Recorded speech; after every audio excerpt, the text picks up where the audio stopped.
Hello, my name is Carolyn Castillo. Thank you so much for watching this video. Today we're going to discuss 3 ways that you can immediately stop a foreclosure process. So these tactics that we're going to talk about are going to be specifically for once you get a sale date. This is for the state of Florida. We are a judicial state. In the state of Florida, you first get a lis pendens. The lis pendens typically is filed 3 to 4 months after you have not made a mortgage payment or the loan modification that you had agreed upon was not satisfied, and they went ahead and filed the lis pendens. Now that process can take anywhere from, I've seen it as quick as really like 4 months sometimes, all the way to almost 2 years. So the state of Florida is very tricky when it comes to that. But one thing that is pretty solid is once you get the sale date, also something interesting about our state is, unlike other states, is that they normally do the sale date like at the beginning of the month, and then everybody's basically that month, like you have that period of time. But in the state of Florida, it just pops up. So like today, you can get a notice and your sale date is about 3 weeks. It's always about 3 weeks from once you get the notice. So you don't get, a lot of time.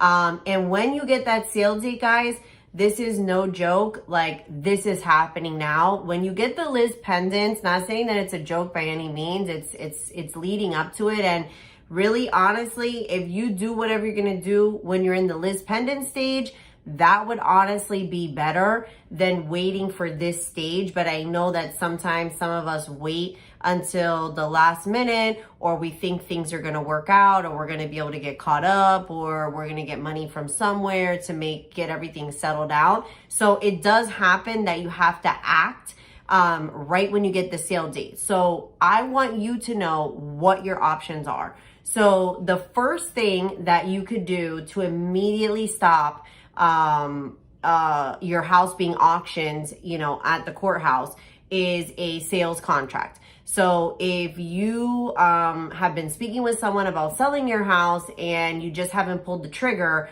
once you get the auction, once you get that sale date letter, that notice, you can then go ahead and execute a contract extremely fast, okay, and submit.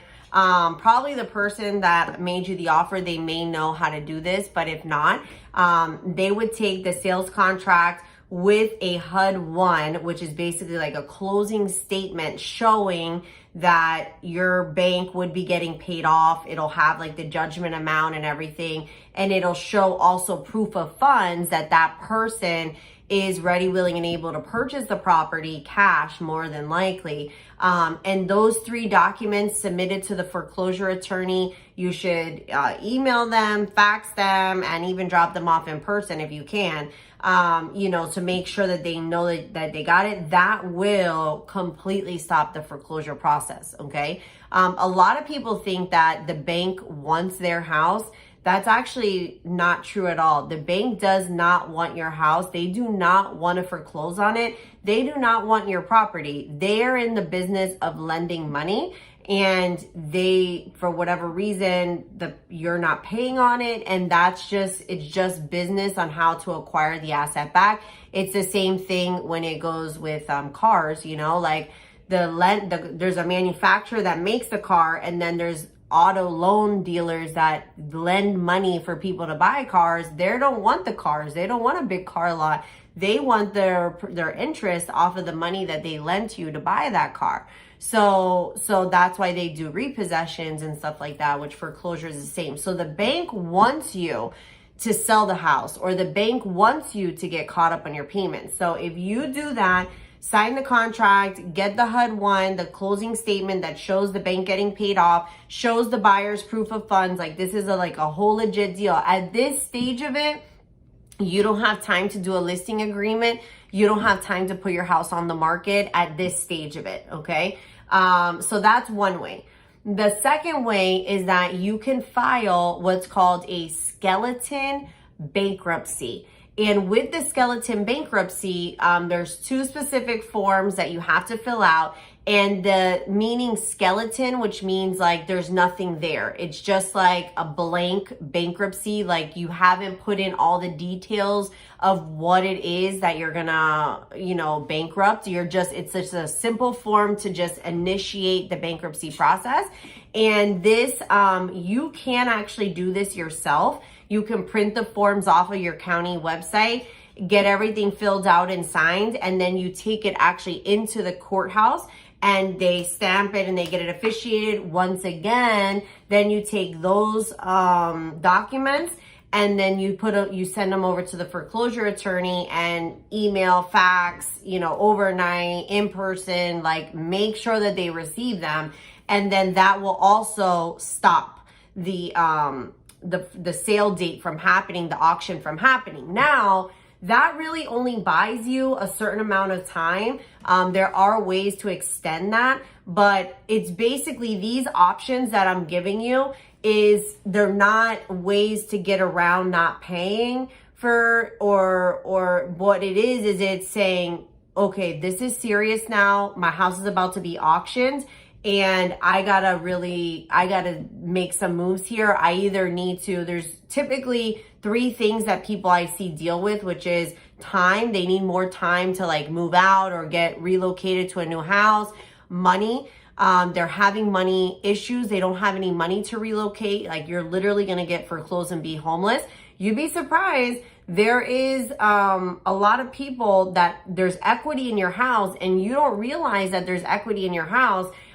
So you could possibly sell it and get some money so you could relocate. And then also, there's time, money, and then also the situational of just not knowing, what is all happening and how does the process work. So hopefully this will help you with that.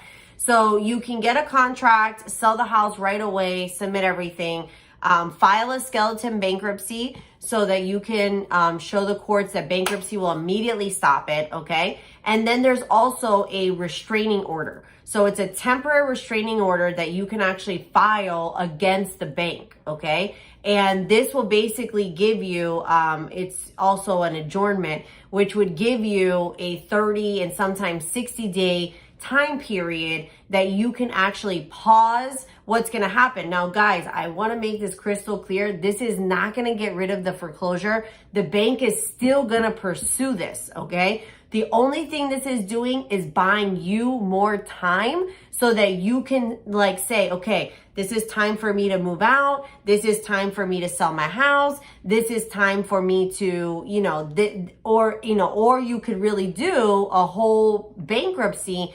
But again, if you do the bankruptcy, you're not going to be able to keep the house because you're basically bankrupting the mortgage that you can no longer pay it. So most people, they want somewhere that they could actually live, that this is their home. They have nowhere else to go. They don't want to lose it. And these, at this point, you have to, get the, you have to relocate or you have to get the money to pay up what you're back due. So those are some quick and easy options that you can do. Now at our company, Absolute Top Dollar, we specialize in these 3 options. We know how to get it done for you extremely fast. So if you're going through a foreclosure or you're in Liz Pendants right now in the state of Florida, please send us a message, get in contact with us so we can explain to you what your options are. If you're in the Liz Pendant stage, you have a lot more things that we can talk with you about and we can do. But when you get the sale date, it's not a joke, guys. This is really happening. The auction, they are going to sell your house at the auction steps. And if you're still living in the house while they sell the auction, the next thing that happens, so somebody buys your house at the courthouse, the next thing that happens is they do a writ of possession with the sheriff's office, and the sheriff's office shows up at your house and literally kicks you and your family out of the house, okay? So don't take this lightly. If you have gotten a notice of sale date, these are the 3 things that you can do to pause it It's not going to get rid of it. You still got to deal with it, but it'll give you a little bit more time so that you can make your arrangements and you can move forward with your family. So please, if you have any questions, my name is Carolyn Castillo. I want to help you. We see a lot of people in these situations, and we're here to help you walk through it, get relocated, hopefully put some money in your pocket and save your credit so that the foreclosure doesn't follow you around for many, many years and it's hard for you to get reestablished, okay? So I hope this was helpful. Thank you so much for watching, and our information is below so we can get connected. Have a great day.